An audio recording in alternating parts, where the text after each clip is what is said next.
What the heck? Someone really messed with this Bentley, and I'm not entirely sure who or why, but trying to figure out what they couldn't has me ready to give up. This is just one of the thousands of recent Florida hurricane flood vehicles, and the second the water made its way into the interior, even though it seemed to just reach the carpets, the insurance company wrote it off as a total loss. There's just too many things that can go wrong at this point, especially if it was saltwater flooded, which is the case with this Continental GTC. This car was carted off to a salvage auction where I bought it for just $9,000, which I thought was a pretty good deal considering how low the water line was marked on the outside. And when we first saw inside, the line seemed pretty accurate. There's no water damage on any of the leather door or seat trims. While everything was really dirty all around, that's likely because the windows were cracked open and it sat in a dusty yard for over a month before being auctioned off. Of course, it was sold as is, completely dead with no odometer disclosure, but that's part of the fun when you're bidding. The second the car shows up, well, all the fun stops, at least until we get it working. Now, for how over-engineered these cars were, it's amazing that Bentley left out the basic necessities that most every car is still built with. Things like a positive and negative terminal under the hood so that you can get power to it in case the battery dies, or maybe like a neutral release switch so you can roll the car if it needs to be towed. To start, I wanted to try and get some power to the car so we could get inside the trunk where its batteries and major electronics are located. To do this, you have to pull up part of the engine's air intake to get to the wire that leads to the alternator. Could you imagine going into a Bentley dealership for a dead battery and they have to do all this? I wonder what it would cost. Anyway, once I hooked up my jump pack, the main screen on the dash lit up, and this thing only has 47,000 miles. And when we hit the trunk button, it opened up like nothing was even wrong. When testing the main battery, we found that it was completely dead, which was no surprise, and I thought for sure all we would need to do is swap it for a good working one, and we'd be rolling in a drop-top Bentley Coupe. But a battery swap really didn't change anything. This car was still a 5,500-pound brick, and I went through every fuse in every main fuse box and didn't find a single issue. Initially, I wondered how in the heck would wet carpets kill this thing, when I should have been thinking what electronics are under these carpets that got wet and killed this thing. I started with the driver's side seat, since it had already been unbolted from the floor, and what I found was extremely strange. So there was a fuse box here, and someone just cut the entire connector to it. All the little red wires are each individual accessory, and the thick black wire, that's your main 12-volt power source. Someone just joined everything together here with some connectors that look like they came from Temu. Which is quite the coincidence, because I just picked up this set of wire connectors from Temu for around $6. You get 280 pieces, and they even include this wire tool, and we'll be using these to repair our missing box down here. And at the same time, I got this huge assortment of waterproof shrink tubing for $10. These connectors have a little piece of solder in the middle, which should make our job really easy. But before we can replace the box, we have to pull up all the carpeting to make sure we find every wire, module, and connector, as it's the only way we'll have a chance at bringing the Bentley back to life. But of course, the passenger side seat is in our way, and the motor that slides it forward and back so we can get to the bolts that connect it to the frame of the car is dead. There's little access to anything. Luckily, these $5 chisels came in handy, and my friend V-Tune used them to knock the front fasteners out.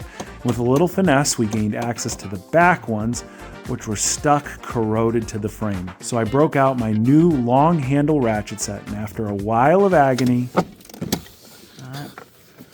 there's no shortage of amazing stuff for amazing prices over at Temu. And if you haven't already got the app, just scan this QR code or hit the link down in the description. Then search Sam90, where all users are going to get a $100 coupon bundle. But if you're a new user, you're going to get 90% off some of my favorite lightning deals. Those are some of the tools and supplies I already showed you, plus a lot more when you hit that link in the description, or just scan this QR code and get in on the deal over at Temu. I was able to source this replacement module from a parts breaker, and it happened to come out of the same year, same trim Bentley as ours, and funny enough, it only cost me $30. I clipped apart the wire mesh that we had and just quick connected each small wire with our solder tubing and crimped the larger 12-volt wire. Now, I really didn't expect this to change our outcome, and it didn't, but at least this now exists and can protect all the accessories it was meant to, if they haven't already been taken out by salt water. Now, this car came with the driver's seat unbolted and unplugged, which is very strange, but it made it really easy to just pull up the side carpet, make sure there was nothing else under here that was water damage, and it's all really nice. So let's move over and do the same thing on the other half of the car. So underneath the carpet on the passenger side is this box, which I would imagine there is a module or two hiding behind there. And when I pulled the padding up, could feel that it was damp, and yet you could see it's still got some water in it. It's not super soaked, but it's damp enough to where we could guess maybe water got back here and nobody's messed with it yet. So let's go ahead. There's just a couple nuts and some screws holding it in place. We'll get that out and see what's behind there. All right, we finally found something. You can see this plastic block here holds a handful of relays in place, and the lowest most ones are definitely compromised.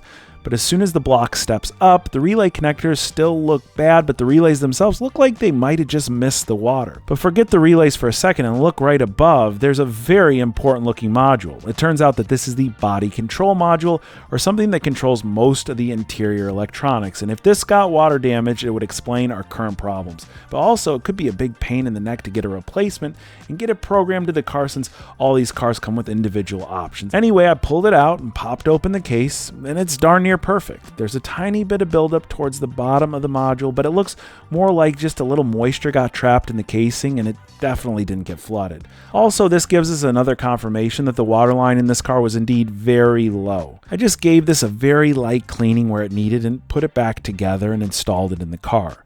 I then pulled every relay out and used a wire brush and some contact cleaner to clean up all their connectors. Out of all the relays, I had spares for all the small ones, so I replaced those. The two big specialty relays, of course, were the lowest ones of the bunch, and by far they'll be the most expensive to replace. One is for active steering, the other is for stability control, so for now, we can just leave these unplugged and it shouldn't affect the car's starting condition. But last, there's this relay. It's stamped 100. I didn't have a spare for this one, so I undid the casing, and it looked all right on the inside. I scuffed each pin with a little bit of sandpaper, and then I tested it with a small battery. It clicked, so I'm hopeful it will work, at least for now. But it didn't, and really the last easy option here to try and figure out what's wrong with this Bentley is just to plug in a code reader and see if it will generate any trouble codes. Problem is, when we plugged in our code reader, it couldn't find a single module, and that's because all these modules are linked together on one network. The second you have one that's water damaged, it will put a lot of static or noise through that network, and it will take the entire network down, or the network just hasn't turned on. Either way, when I was working through all this stuff, I got an email from a viewer named Andy who has a Continental Flying Spur, which is the four-door version of this car. His floors got wet, I believe, through the sunroof drains, which is a very common thing with these European cars. And he sent me pictures of his right side floorboard, very similar to where we're working with these damaged relays.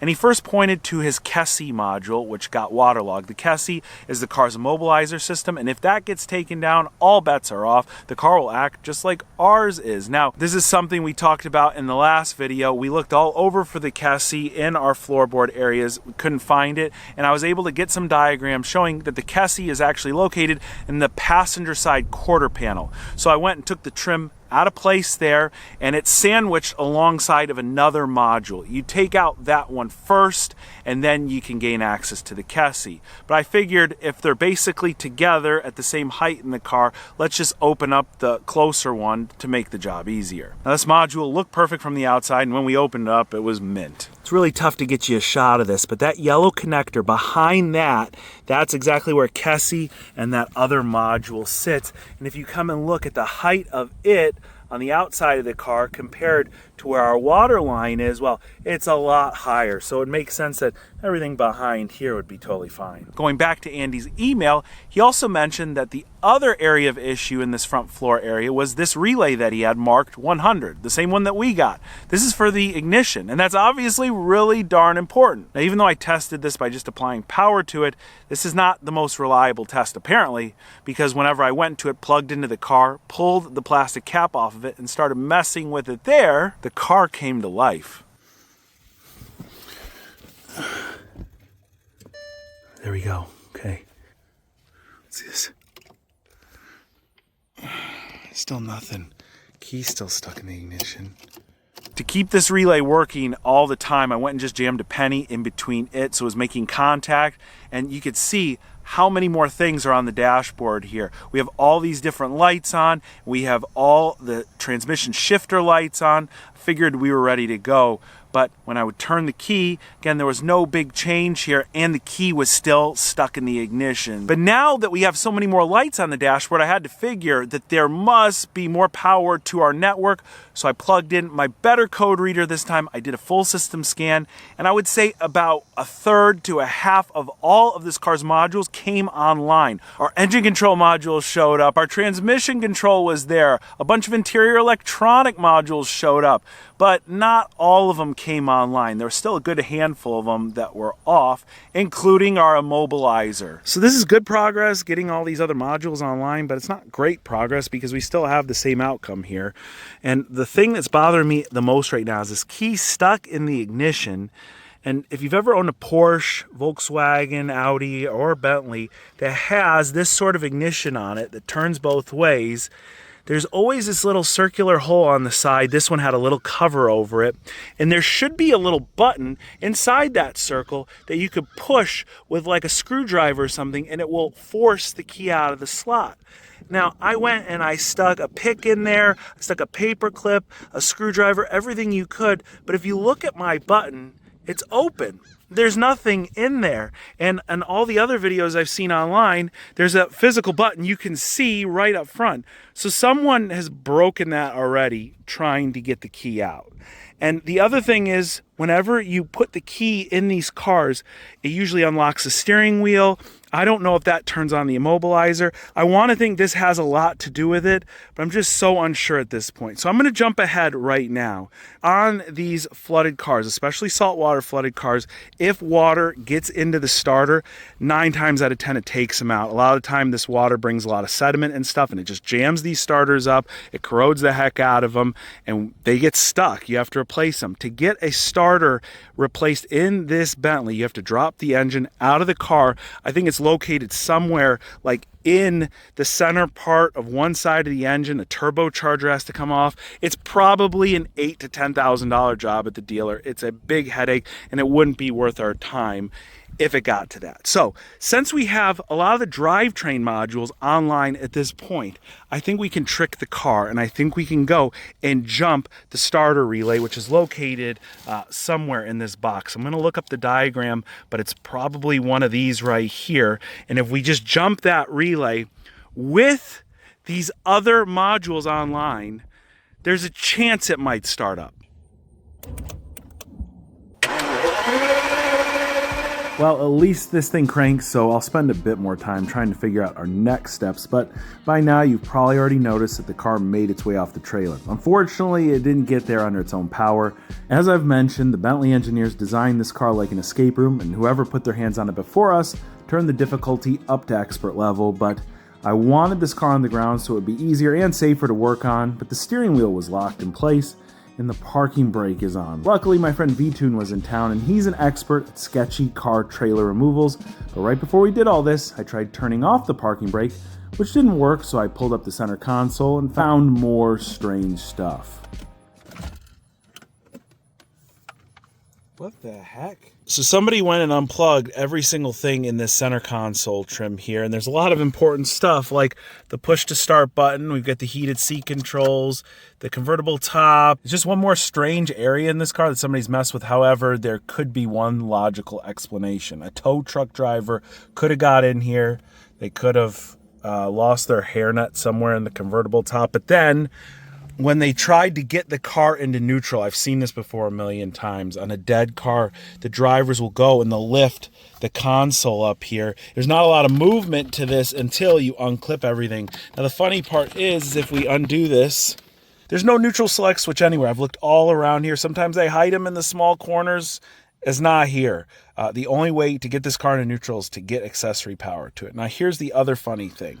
I unscrewed this right here, our parking brake. Now, there's clearly a plug down here to put into the parking brake. And as I was plugging everything back in the console, I noticed there's no plug on the bottom of this. I mean, like, unless it's this little thing right here, which it isn't, there's not a single place to plug in your parking brake. So I had to wonder, is this a Bluetooth parking brake? This car's too old for a Bluetooth parking brake. When I went online to look up this part, there's actually like a circuit board that sits underneath here with the plug in it, and the button just fell in half. Now, this isn't the first time I've ever seen this on a Volkswagen Audi product. The convertible top switch in the Lamborghinis does the same exact thing. The button just breaks in half, and guess how much a replacement switch is? You don't even want to know how much it is. Luckily, I dug all down in that center console, and underneath some of the padding down there was our switch. So we'll be able to just put this together, maybe put a little bit of sealer on it or something to keep it together.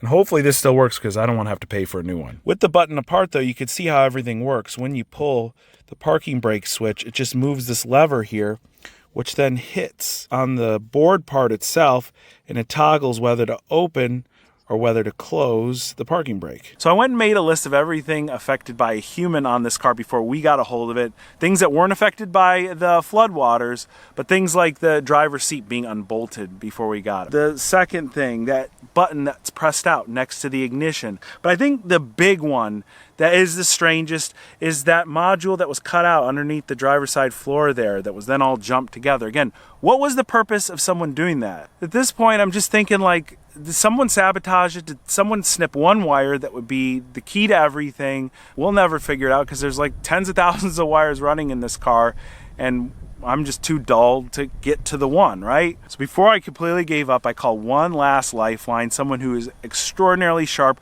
when it comes to electrical systems on European cars. That's my friend Fatty Coca. If you ever watched our series on the Flood Total Aston Martin, he's the one who was able to retrieve some of the data off of our Flood Total module that was completely saltwater corroded. And when I called him, told him I had a Bentley Continental GT, he's like, it's been a while since I worked on one of those, but what do you got? I gave him the whole story, told him every little thing I found, how far we got with it. And immediately he goes, did you check Cassie? And I go, well, I checked the module that sits directly in front of Cassie. It's at the same height. It's way higher than the water line. There's no reason to think that Cassie got flooded. He's like, yeah, but you should just check it anyway. He ran through a couple other things to check, a couple other hidden fuses that I didn't know existed, a couple other modules and relays that are important to this car's working. We tested all of them and they all seemed to be fine. So following the conversation, it just gave me a few days to think about everything going on, everything we've tested. The only thing I haven't physically checked is this Cassie. Even though I know there's gonna be nothing wrong with it, like, it'll take me another 5 minutes, we'll check it, it'll be fine, and then I'll just dump this car back at the auction, right? All right, I finally was able to pull Cassie out, and if you already look on the outside of it, see a little bit of moisture, which is really strange, and I hate to tell you that whenever I was unplugging this connector right here, I had this tilted upward, and I felt a few droplets of water. Now, the connectors themselves, all the pins look good, but we're gonna pop this open and see if there's any moisture in there. If there is, then this is going to be the root of all our problems. Oh my goodness, you won't believe this. When I was prying out each one of these little tabs, look. You think that that's going to be a little bit of an issue maybe? It just started leaking water everywhere. Whatever it is with Volkswagen products, they can never figure out where to place some of the most important modules in the car. They're always in areas that are subject to getting water in them. And I'm going to guess this was not flooded by the actual flood that the car was in as much as it was by just rainwater. Let's see here what we got. Well, it's definitely all wet. But again, if this was salt water, like we saw in the relay box and all that, this would be completely corroded, but you see it's all clean. All right, here's where I want your input because I'm having a hard time wrapping my head around this. We've got two modules in this quarter panel area sandwiched together. One of them is loaded to the brim with fresh water. The other one is dry as could be. The first thing here is this is a convertible, and convertible top cars are never watertight, especially not this one. But take a closer look at this Cassie. First of all, it's got a watertight gasket around the top. The two connectors where water could theoretically make their way into, because they're sitting upright, they're clean as could be. There's no corrosion here. I'm gonna get this open a little bit more so you can actually see back here. You see that stud in the back right there? And then you see the bracket right behind it. Kessie sits there, and then the second module sits on that stud. I went and I pulled the second module out so you could see. It's actually smaller than Kessie. It sits directly in front of it. There's no moisture, there's no issues at all. This is perfect. All right, there's no chance that this is gonna work, right? But I figure it won't hurt anything to douse this in rubbing alcohol and just brush away some of the corrosion.